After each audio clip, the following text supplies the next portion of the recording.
Hi, everyone joining us. Thank you for joining us for our latest media briefing on healthcare issues that matter to patients, to our profession as doctors, and to our healthcare system.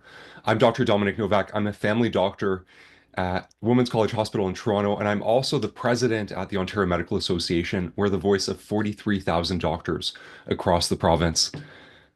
The term crisis is any event or period that leads to unstable or dangerous situation affecting an individual, group, or all of society. And healthcare in Northern Ontario has definitely met this definition for quite some time. And beyond crisis, in many communities, we're at the point of catastrophe. Delivering care in the North is beyond challenging. It's approximately 1,600 kilometers from Kenora in the west to Temiskaming Shores on the eastern edge of Northern Ontario, and that's the same distance as Kenora to Edmonton. And at the same time, we have a population less than the size of the city of Ottawa at 850,000 people. Residents of rural and Northern Ontario have worse health outcomes than the rest of the province, a shorter life expectancy by 2.5 years, and poor access to healthcare compared to the rest of the province. And according to the Ontario Medical Association Physician Resources Integrated Model data, actual physician service utilization in Northern Ontario fell short of target physician services use by more than 600,000 services in 2021. That means people aren't getting the care they need by hundreds of thousands of visits. Northern Ontarians deserve better, and the OMA has outlined some immediate steps the government can take now to stop the crisis. So, without further ado, I'd like to introduce to you today's experts who are going to speak about the recommendations in more detail and share their real life insights and experience on the crisis that we face in the North. First, Dr. Jessica Quapis is a general surgeon and chief of staff at the Sensenbrenner Hospital in Kupaskasing, Ontario. Next, we also have Dr. Sarah Giles, a rural generalist physician in Kenora. Dr. Giles is also an assistant professor of family medicine at the Northern Ontario School of Medicine University and a member of the Society of Rural Physicians of Canada. We're going to start with Dr. Quapis, who will tell us about her experiences as a family doctor and explain why the OMA is urging action on the crisis in primary care. Over to you, Dr. Quapis. Thanks, Dominic. Want to imagine for a moment that you are a woman who is 37 or more weeks pregnant and you have to travel over 500 kilometers to reach a hospital that can deliver your baby. Imagine not being sure if you even want to have another baby after the stress of having to travel for your first. Imagine risking your life to travel to a location where your baby can be born, or worse, not being able to travel because the roads are closed due to snowstorms or other weather events. Imagine being the only hospital in an 800-kilometer stretch of highway in rural Northern Ontario that still delivers babies and the stress that that puts on providers in the system. Imagine also being a family physician who has been delivering babies for 24 years. The last 5 years, you've done it as the only obstetrics provider in your community 24/7. It's affected your health to the point where you actually have had to give up your practice, leaving the entire community without an obstetrics provider. Imagine the guilt, the self-doubt, the grief, knowing that your community needs help, but that you can't provide it anymore because it has just beaten you down. Does this sound extreme? It is, and it should sound extreme, but this is also real life in Northeastern Ontario.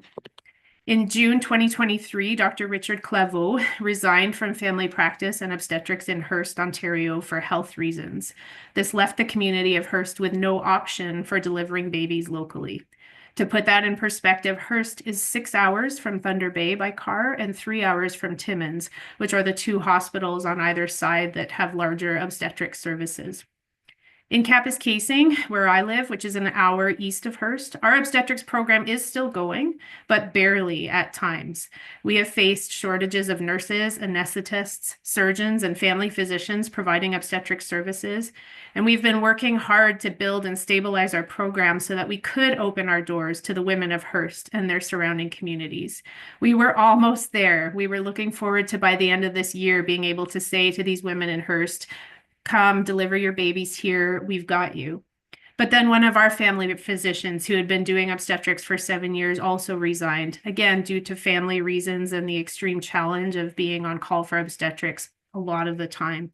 So we're now down to 2 family doctors with obstetrical skills in this entire 800-kilometer stretch, and we risk losing them if we can't find a better way.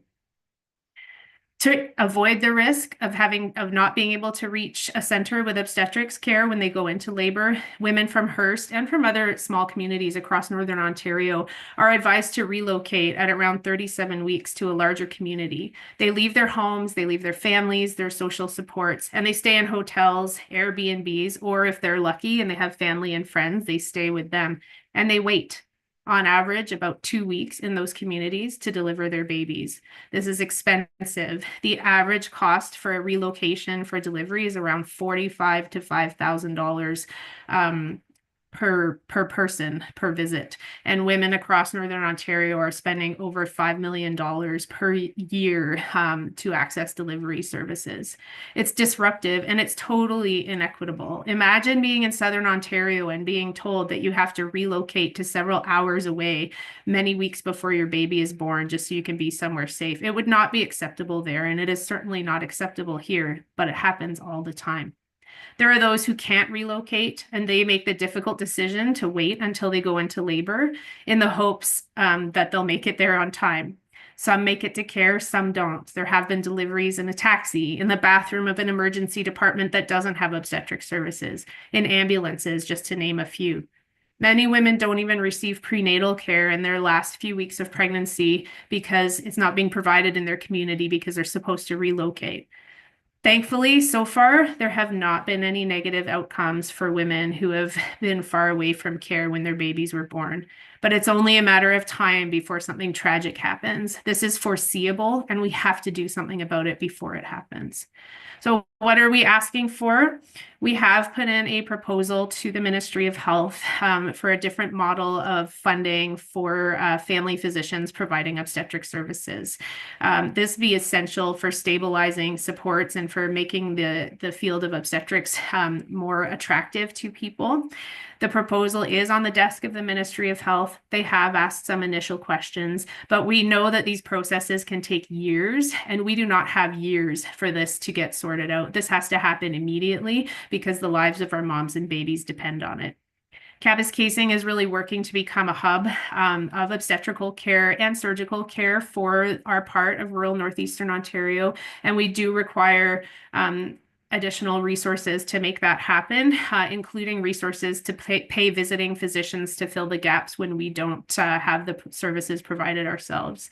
And I also just want to highlight finally a report by Dr. Ellie Orantia that was published through the Northern Policy Institute a couple of weeks ago. It's entitled Delivering Solutions, an Action Plan for Sustaining Rural Birthing in Northern Ontario. And he highlights many of the issues that I've spoken about today, along with 3 recommendations. One being investing more in education and training for physicians who want to go into obstetrics and being supportive of those goals. Another in that same topic of education is providing resources for physicians who are providing obstetric services in rural communities to go to larger communities for more high volume delivery experience on a regular basis or for upskilling. And this is actually a message that's being communicated as well by the Society of Rural Physicians of Canada for all rural physicians who require support for their continuing medical education initiatives.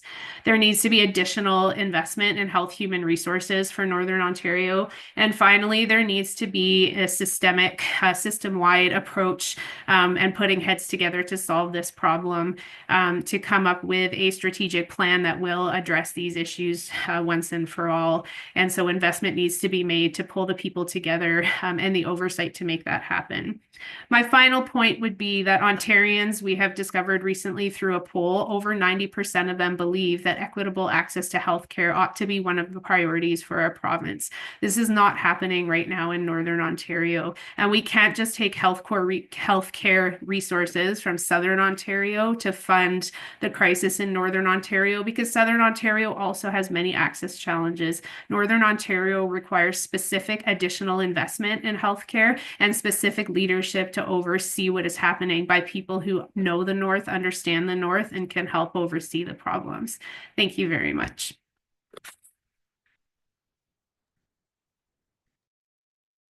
Thank you, Dr. Kwapis. Now I'll hand it over to Dr. Giles. Dr. Giles, over to you.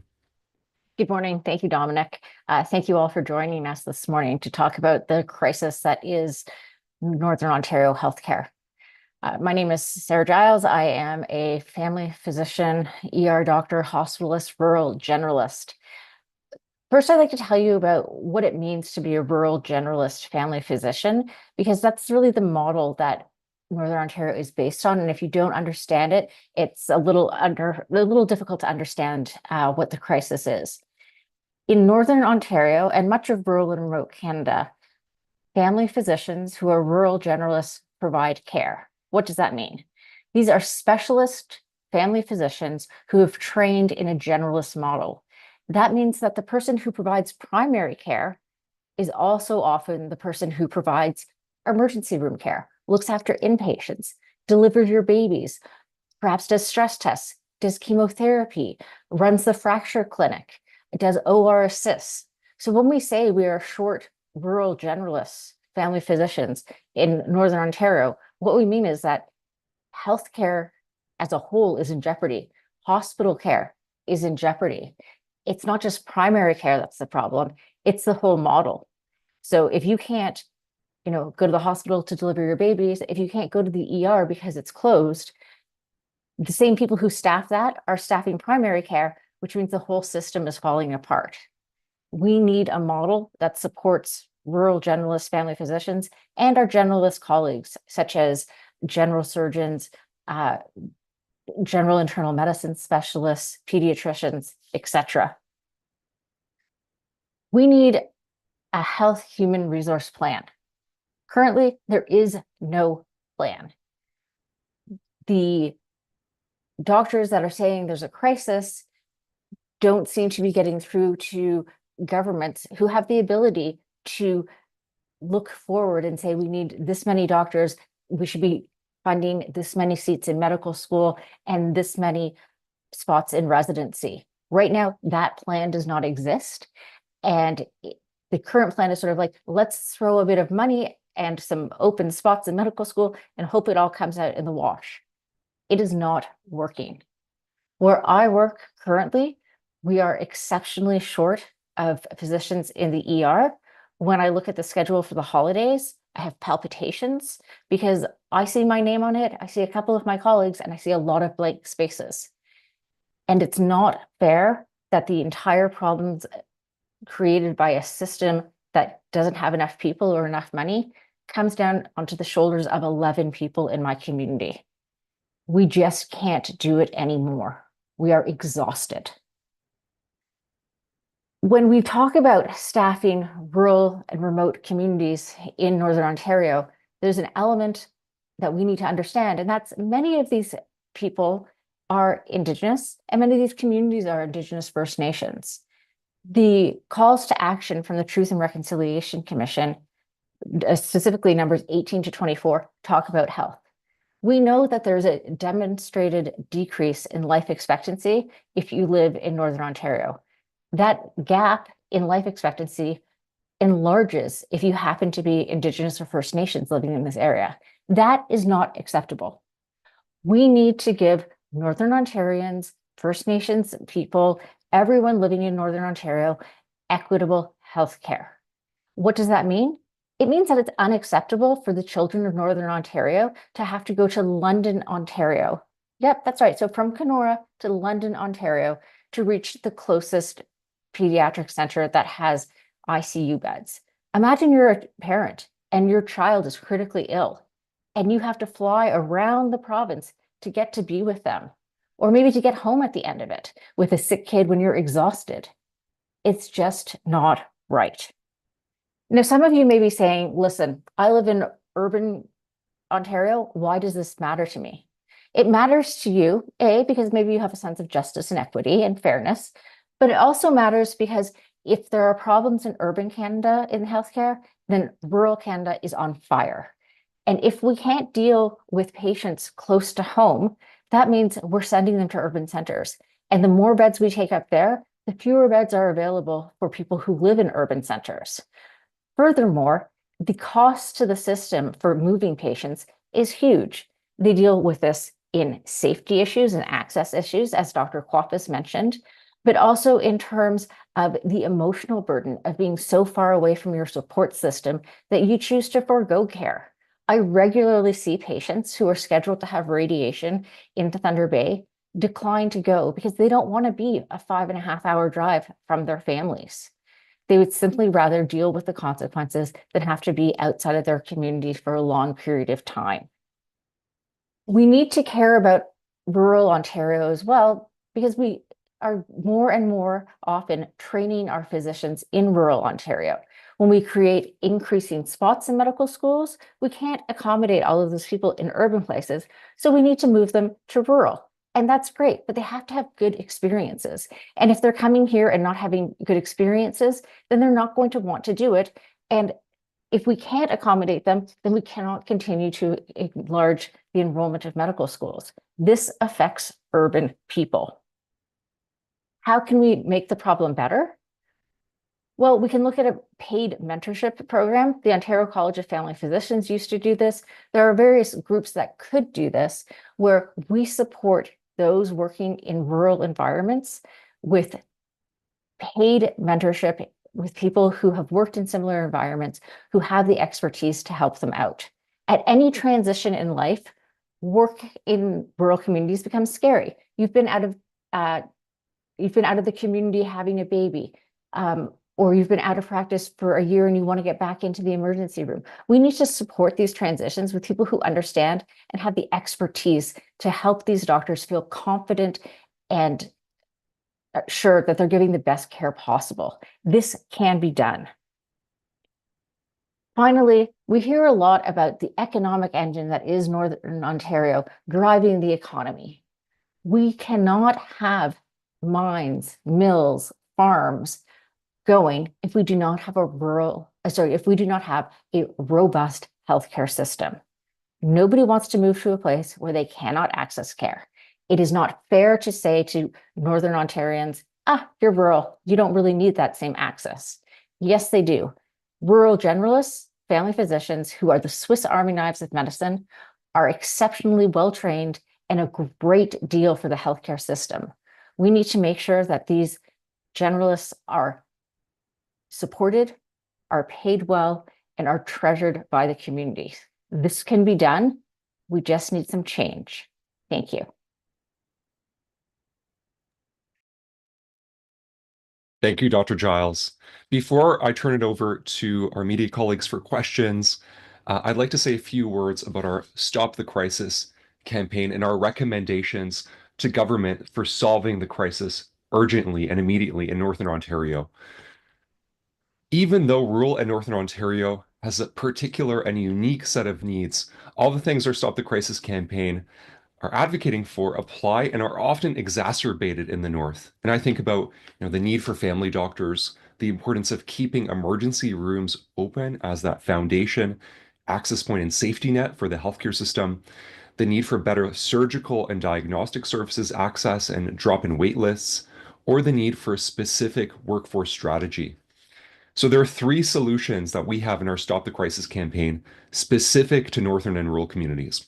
Number 1, we need a Northern and rural physician workforce strategy to help coordinate the ways in which we train, recruit, and retain physicians for Northern Ontario.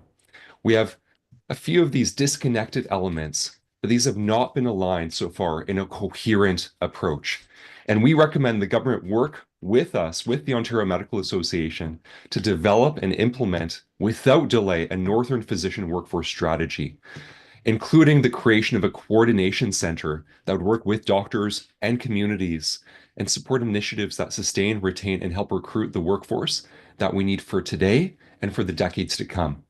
This would be similar to something we already know in Canada, which is the Rural Coordinating Center in British Columbia. And we have to pay special attention to those high need specialties in Northern Ontario where we know we have significant gaps: family practice, psychiatry, pediatrics, obstetrics, maternity care, anesthesiology, internal medicine, and the list goes on.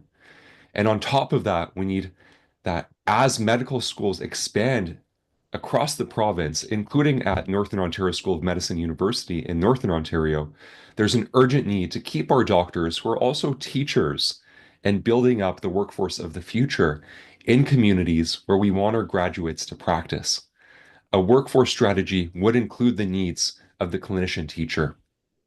Number two, we need to make sure that services in hospitals can stay open and available, and they should be straightforward for doctors to cover for each other. And because of that, we need a regional credentialing system to make it easy as possible for doctors to support each other, to support delivery across different communities in Northern and rural Ontario. And that kind of system would drop the barriers to getting privileges at different sites and make it easy and straightforward for doctors to work together to cover regions across the North. And number three, we need doctors working in Ontario, and we need government to understand that there's a broad skill set, that Swiss Army knife approach of rural generalism that we have in the North, and that the needs of the North are special and particular, and they're different from other parts of the province. So we need programs that specifically support doctors in the North to develop new skills, to maintain the skills that they have, and to provide care for their communities, because that kind of care is going to be different than the care that I do as a doctor in a city.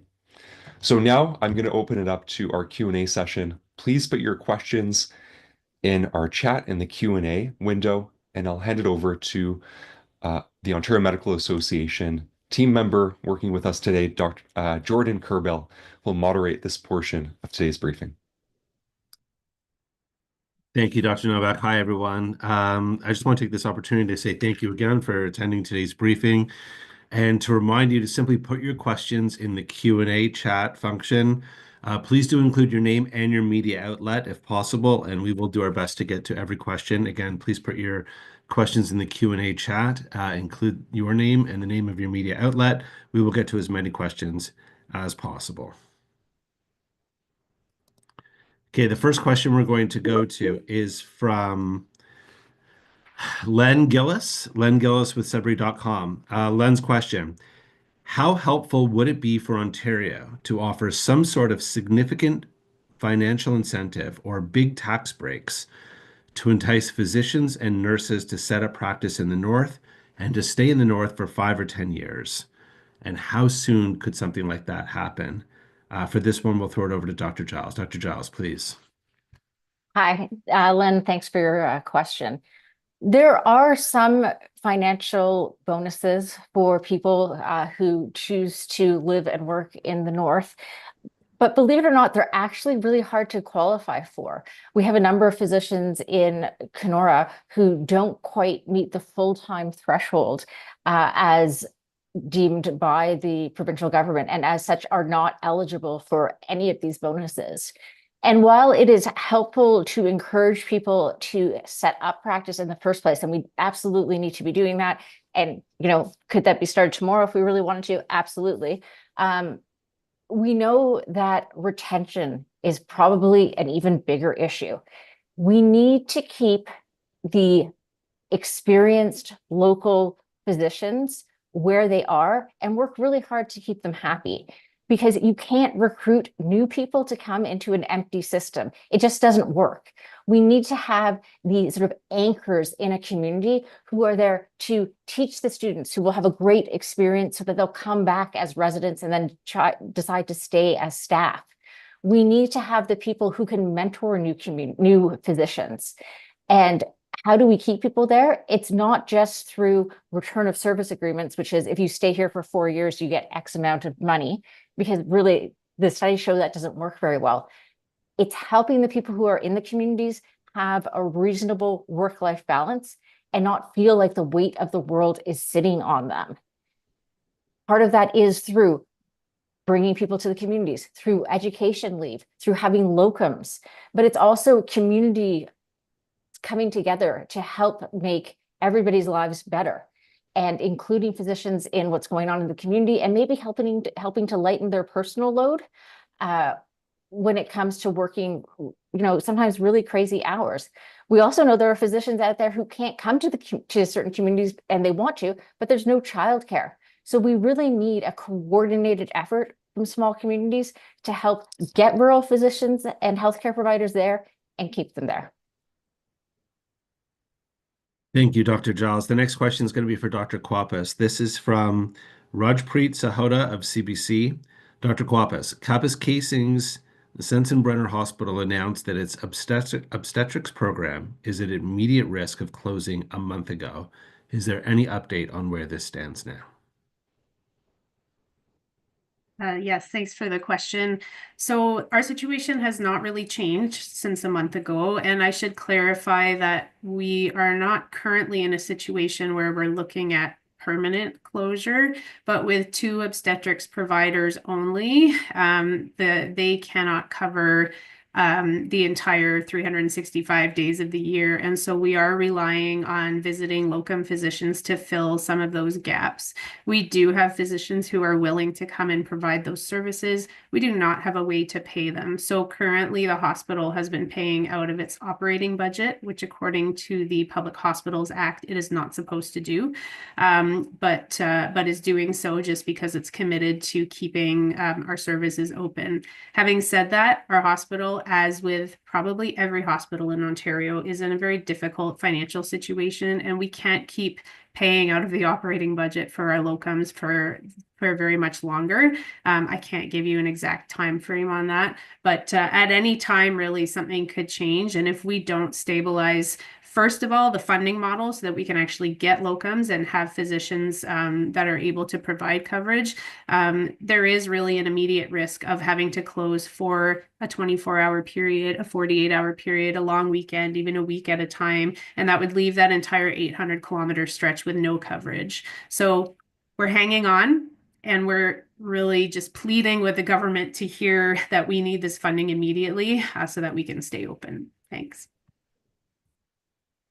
Thank you, Dr. Kwapis. The next question is from Lydia Chubak, CTV News, Northern Ontario. Her question is, how are municipalities helping you resolve this issue that obviously has been ongoing for a long time? And what is it looking like for the holiday season?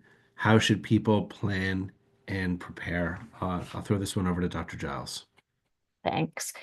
Municipalities are key partners in healthcare provision, and unfortunately, richer municipalities have deeper pockets and can provide different things when recruiting physicians. We have some communities who are offering up to $100,000 signing bonus. And, that might work for that one community, but the community who's another hour down the highway who can't do that suddenly is behind the 8 ball. And there is a bit of a arms race to who can offer the biggest signing bonus. And I think, that really puts small communities that are poorer at an even greater disadvantage. And I'm not sure how we fix that, but when you look at it through an equity lens, it's a little bit scary. What can people do to help prepare for the holiday season? Definitely plan ahead. That means get the refills of the prescriptions you need so that when it comes to holidays, you're not being forced to go to the ER to get those. Deal sensibly with small problems before they get large. That might mean a trip to the emergency room or a walk-in clinic for something that seems a bit small, but you might want to nip it in the bud rather than have something become big. We know that Boxing Day can be an especially deadly day for people because maybe they should have gone into the ER when they had the crushing chest pain. So I think it's, looking around, asking your families, saying, am I doing the right thing? Do I need to get this looked at? And also, I'd say wear the gear. If you're going to be, sledding, downhill skiing, doing activities outdoors that we all enjoy and love, it's really important that you wear the safety gear and take part in these activities in a sober manner. Thank you for that, Dr. Giles. Next question is going to be for Dr. Kwapis. Dr. Kwapis, this is kind of a three-part question. Will there be sufficient staffing in obstetrics to manage the influx of pregnant patients? How will this be handled? And what if there are complications during childbirth that require additional support? These are excellent questions, and we share a lot of these same concerns. Obstetrics in a rural community requires a major team effort. So we need, in larger centers, you have OBGYNs who are specialists who do both, who can do the deliveries, can do the cesarean sections, and also manage the complications. Typically there would be a pediatrics team that would care for any issues with the babies. So it's a little bit different in rural communities. We require the GPs, the family physicians, for the most part, do the deliveries, but very few family physicians do cesarean sections. There's the odd exception to that, but in Kapuskasing, for example, none of the GPs do cesarean sections. So it's the general surgeons who have that skill and do that. So we need a stable general surgical service. We need anesthesia, which again is provided by general practitioners who have extra training in anesthesia. So we need a stable workforce on the anesthesia side, and we need the GPs who can do obstetric services. We also need nursing, and we don't just need nursing on the obstetric side, but we need it on the operating room side. So there's a really huge human resource requirement. And the family physicians, for example, if we were to have an obstetrics gynecology specialist come and locum here, they don't actually have in their scope of practice the ability to take care of a baby who is very sick when born. And so that's another job that falls on our family physician colleagues with the obstetrics specialty. They also care for newborns, and so it, as I say, it's a team effort and really requires stability on all those sides. And I would say in rural communities, including Kapuskasing, so many of those services and positions are in jeopardy and are very vulnerable to losing whatever place of stability they had. So it is a concern, and it just highlights again the need for a specific human resources plan for Northern Ontario. What are the consequences if a sick baby is born in a small community like this? Well, I can tell you, for example, that recently in Kapuskasing, and it's not the first time this has happened, a baby was born who required advanced life support, who was ultimately transferred to Ottawa for care. But it took 8 hours for the neonatal ICU team to get to Kapuskasing to transfer the baby to Ottawa. So during that entire 8-hour period, staff were taking turns bagging. So they have a mask over the baby's mouth, and they are pushing the bag to help that baby breathe for 8 hours straight. Without a team that can do that, that baby would have died in our care. We also need teams to have that expertise. There needs to be enough training for them and ongoing training. There also needs to be access to specialists that doesn't require 25 different phone calls to find somebody in a higher center who can help you out when you're in a pinch. So there are such services for adult intensive care situations.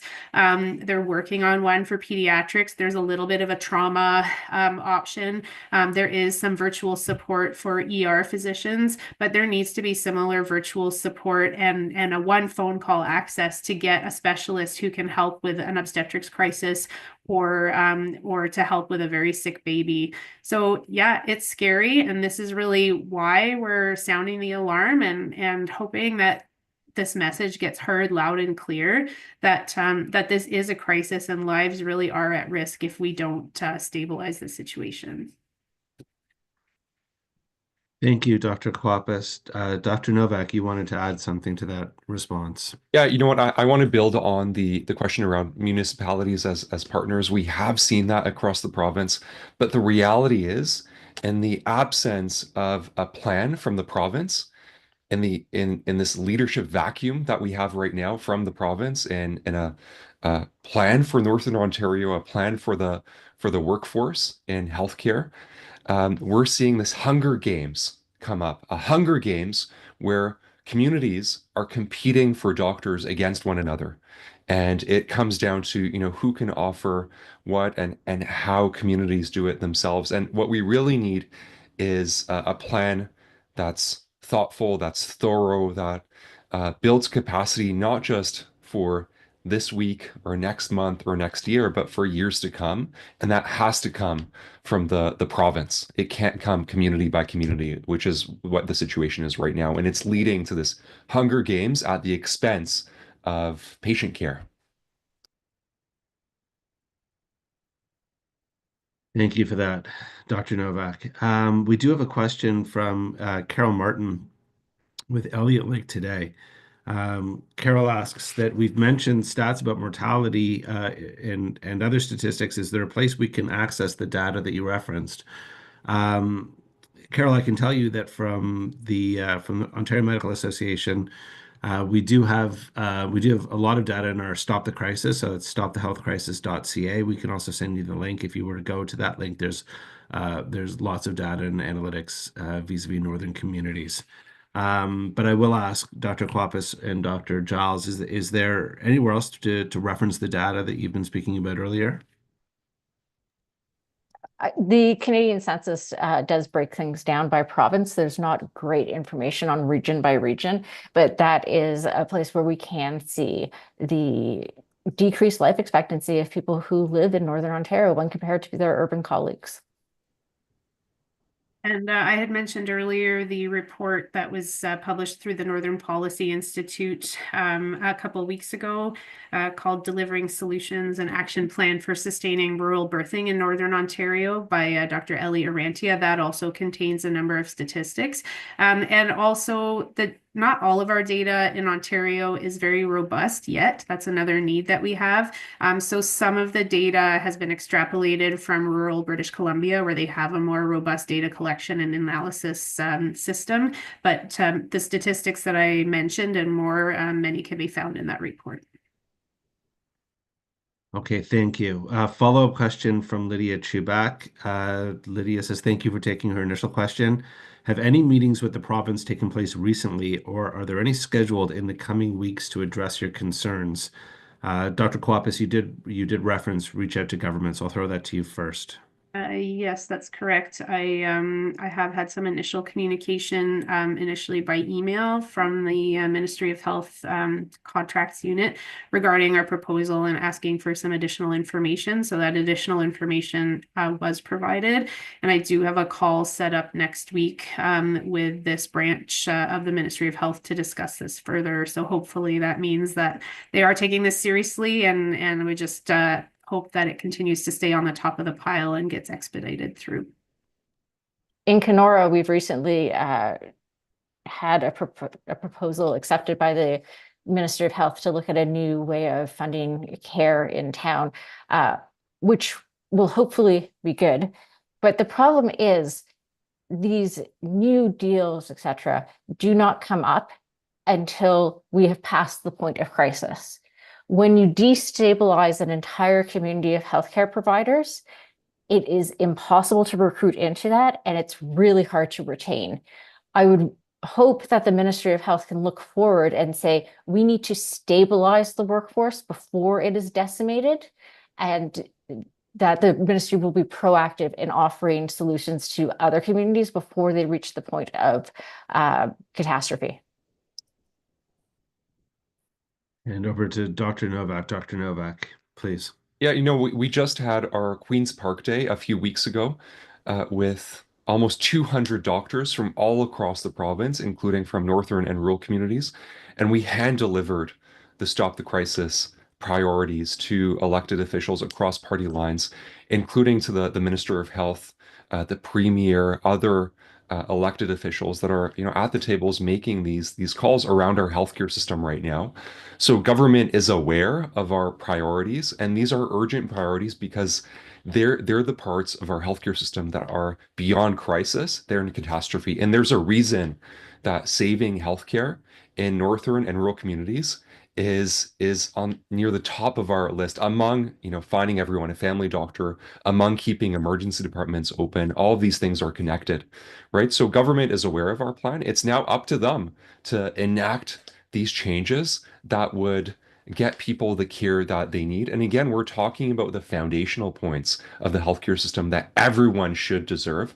Everyone deserves across the province, including in the north. Thank you, Dr. Novak. We have another follow-up question from Rajpreet Sahota with the CBC.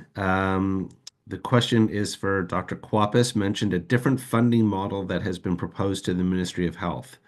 What would that funding model look like exactly, Dr. Kwapis?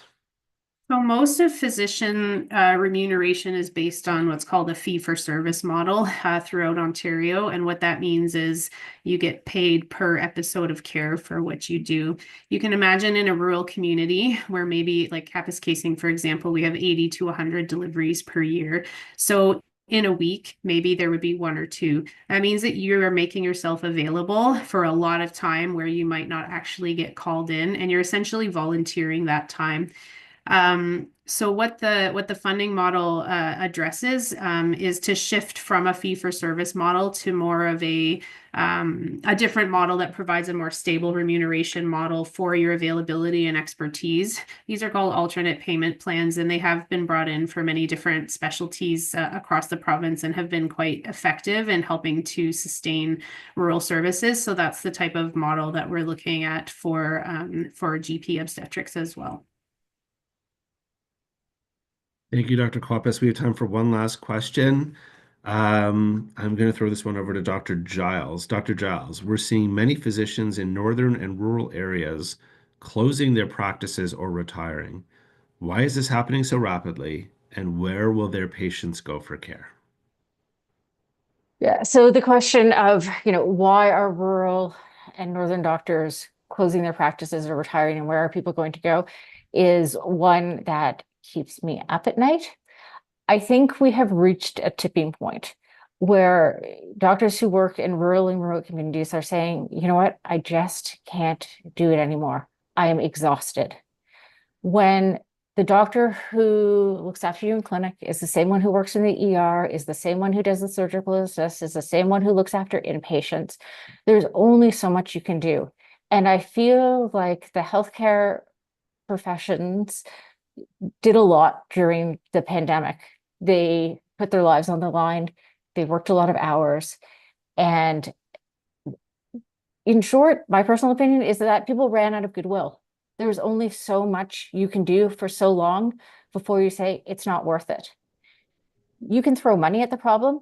You can add bonuses for every ER shift you pick up. But if your life is falling apart because your family never sees you and your kids are wondering where you are, if you are, every day I see the ER schedule that has huge gaps in it, and I think, okay, what mental gymnastics can I do so that I can get myself in there? When that becomes an everyday problem, it is exhausting. And there's a point at which the money is not worth it. You want to give your best, but you don't feel like you're giving your best. And you feel like you can't get patients what they need, and you give up. What's going to happen with the patients? That is a great question. There's a huge number of unattached patients in Kenora. We do not have a walk-in clinic. The closest walk-in clinic is in Winnipeg.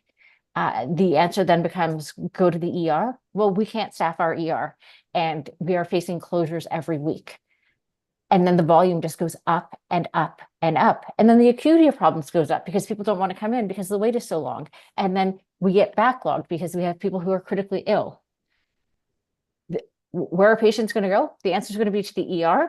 And that's just going to make all of the problems worse. What is the solution? I don't know. There has to be a huge influx of doctors, nurses, nurse practitioners, everything. And until we have a rural health and human resources plan, we're just flying blind and sticking our heads in the sand. So the time to act is now, and it has to be in a coordinated manner, and it needs to come right from the top. Thank you, Dr. Giles. Okay, we're going to throw now just to some closing remarks from all of our panelists. Dr. Kwapis, if you don't mind, I'll begin with you. Thanks very much. And I would really echo what Dr. Giles was just saying as well about the need for a concerted effort and plan for this. 20 years ago, there were 20 out of 35 rural hospitals in Northern Ontario that were providing obstetric services. We are now down to 9. Others are going to close if this doesn't change. And there's issues not just in obstetrics, but across all different rural generalist specialties, as you've heard so far. We need specific funding and investment to solve this problem in Northern Ontario. We need specific leadership from people who understand the North and its challenges to come together and to create a specific plan for health human resources, as well as models of care that will solve this issue. And I would just emphasize again, it needs to be specific to the North. I would invite government from Southern Ontario to come up and drive these long stretches of highway and get a sense of how isolated it actually is, and imagine what it would be like to live in these small communities. It is just not the same, and there's no substitute for the experience and knowledge of what's going on up here. Thank you, Dr. Kwapis. Dr. Giles. Thanks. What needs to be done? I think collectively, as voters of Ontario, we need to pull our heads out of the sand and understand that we are facing a crisis today that will be a catastrophe tomorrow. We need to vote for people who are able and willing to come up with a strong plan that will support healthcare providers today, tomorrow, and in the future. That means funding, that means mentorship, that means educational opportunities. If we fail to do that, the healthcare system that we knew and love of 10 years ago simply will not be there to support us in our time of crisis. It is not good enough to say people live in a rural place, they chose it, it's okay. That is urban-centric and has a large degree of racism to it when we consider the First Nations people who live in Northern Ontario. We need to look at the problem with compassion and understand that there needs to be like a generational shift in how we fund healthcare if we want it to continue as it does. We've talked a lot about this sort of doom and gloom. I do want to say that I grew up in Toronto, but I hide it well. And I really love living and working in a rural community, and I care about my neighbors and my patients, and I want them to have the same life expectancy as people who live down the highway. I invite any elected official to drive from Toronto to Kenora in the winter. As you do that, stop into the ERs along the way and see what we're doing to keep things going, and appreciate that the healthcare providers that are currently working in rural and remote communities, as well as our urban colleagues, are ruining our lives to give people the life-saving care that they need. And we can only do this for so long before we give up and retire. Thank you, Dr. Giles. Dr. Novak, last words, please. Yeah, thank you, Jordan. You've heard it from all of our panelists. We have a crisis in healthcare and a crisis turning into a catastrophe in many northern communities.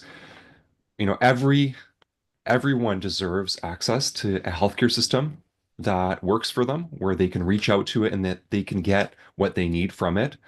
And we have 6 stop the crisis priorities that also apply to the North. Number 1, everyone deserves a family doctor. Number 2, we need to preserve care in Northern and rural Ontario, because we deserve it too. Those of us who live in the North deserve the foundation of care as well. Number 3, let's keep emergency departments open. Number 4, let's cut back on wait lists for specialists and diagnostics. Number 5, let's have a workforce strategy across the province, and the province needs to lead this. And number 6, let's bring in innovation and technology so that doctors can focus on patient care, not navigating the paperwork, the sheer bureaucracy of the healthcare system. You can see those priorities, details, the stats, and more at stopthehealthcrisis.ca, stopthehealthcrisis.ca. That's available to you. And if you didn't get to ask your question, or if you want a more detailed conversation with any of us, contact us at media@oma.org, media@oma.org, with any requests for interviews or information. We're very happy to help. We'll have a recording of this session available later this afternoon. I do want to thank everybody for joining us here today and the work that you're doing in moving our healthcare system to a place where we can be proud of it again in the coming years ahead.